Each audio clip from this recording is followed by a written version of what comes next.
আসসালামু আলাইকুম সুপ্রিয় দর্শক মণ্ডলী, আপনারা দেখতে পাচ্ছেন জামালপুর জেলার ঐতিহ্যবাহী এবং চিরচেনা খাবার মিল্লি, আবার কেউ বলে মেন্দা। আজকে চলে এসেছি ঐতিহ্যবাহী ঝামিরা এলাকায়, যেখানে দুইটা গরু জবাই করে মিল্লি ভাতের আয়োজন করা হয়েছে। এখানে মিল্লি ভাতটা অন্যান্য এলাকার চেয়ে অন্যরকম। একজন বাবুর্চি দক্ষতার সাথে কত সুন্দরভাবে মিল্লিটা পরিবেশন করে সেটা আজকে দেখানোর চেষ্টা করব। আরও দেখানোর চেষ্টা করব এই মিল্লিটা কিভাবে তৈরি হয় এবং কি কি এর মধ্যে দেওয়া হয়, সেটা দেখানোর চেষ্টা করব আজকের এই মিল্লি ভাত অনুষ্ঠানে। আপনারা দেখতে পাচ্ছেন একজন ব্যক্তি কত সুন্দরভাবে মিল্লিটা ভাগাভাগি করে দিচ্ছে। মিল্লি এমন একটা খাবার, যে খাবারটি একবার খেলে সারা জীবন মনে রাখতে হবে, সে কথাই আমি আজকে তুলে ধরব। এটা হলো জামালপুরের ঐতিহ্য। শত শত বছর ধরে এই খাবারের প্রচলন রয়েছে, যা মুরব্বী চাচা নানা এবং দাদাদের কাছ থেকে শুনতাম যে জামালপুরে মিল্লি মিল্লি, কিন্তু পরবর্তীতে সে একদিন খাওয়ার পর সেটা আসলে বুঝতে পারছি যে মিল্লিটা কত স্বাদের হতে পারে। একটা মিল্লি তৈরি করার ক্ষেত্রে যে সকল উপকরণের প্রয়োজন হয়, প্রথমত গরুর মাংস, তামার পাতিল এবং দক্ষ বাবুর্চির প্রয়োজন হয়।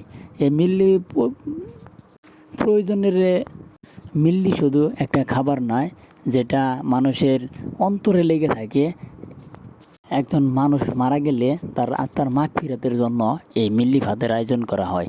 একজন মানুষ মারা গেলে 30 থেকে 35 দিন বয়স পর্যন্ত এই মিল্লি ভাতটার আয়োজন করা হয়। আর এই আয়োজনের ক্ষেত্রে প্রথমত গ্রামবাসী এবং আশেপাশের অনেক লোকেরাই এই অংশগ্রহণ করে থাকে। আর এই মিল্লি ভাতটা খাওয়ার জন্য অধিকাংশ বিনা দাওয়াত লোকের অভাব হয় না, যার মধ্যে আমি রয়েছি অন্যতম। আমি অনেক দাওয়াত খেয়েছি, যেটা না বললেই নয়। শুধু ভিডিও করার উদ্দেশ্যে এই মিল্লি ভাতের অনুষ্ঠানে যাওয়া হয়।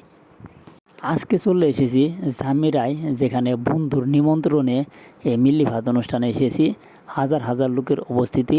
এখানে প্রায় 2000 লোকের আয়োজন করা হয়েছিল। পরবর্তীতে শুনতে পারি যে 4 থেকে 5000 লোক হয়ে গেছে। তাহলে আপনারা বুঝতে পারবেন যে আসলে মিল্লিটা মানুষের মনে কতটা জায়গা করে নিয়েছে। আর মিল্লি, আসসালামু আলাইকুম, আমি মোহাম্মদ নাজমুল ইসলাম। আমি আপনাদের মাঝে কিছুদিন পর পর ভালো কয়েকটা ভিডিও আপলোড করে থাকি। আপনারা সবসময় আমাদের সাপোর্ট করে যাবেন এবং ভালোবাসা দিলে ভালোবাসা পাওয়া যায়, সেটাই আসলে সকল মানুষের ধর্ম। এখানে দেখতে পাচ্ছেন একজন বাবুর্চি কত সুন্দরভাবে মিল্লিগুলো হাতে করে নিয়ে যাচ্ছে আর সবাইকে দেখে দেখে দেখে দিচ্ছে।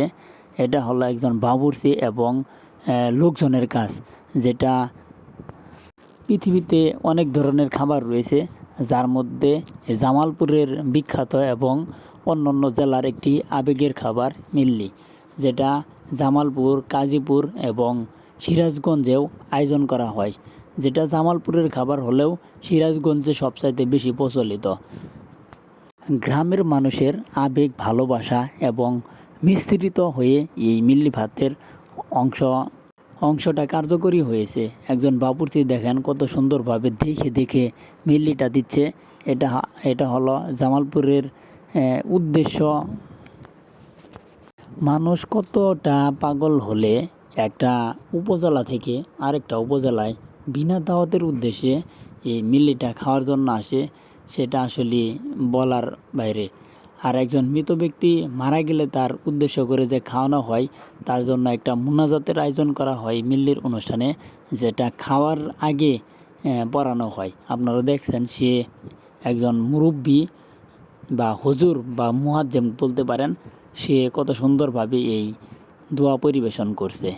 আর দেখে দেখে কত সুন্দরভাবে বাবুর্চি যে মিল্লিটা পরিবেশন করছে, সেটা অনেক ভালোই লাগছে। আজকের এই মিল্লি ভাত অনুষ্ঠানের প্রায় অর্ধশতাধিক লোক সবার চেয়ে পরে এসেছে, যা এটা কখনো আশা করা যায় নাই।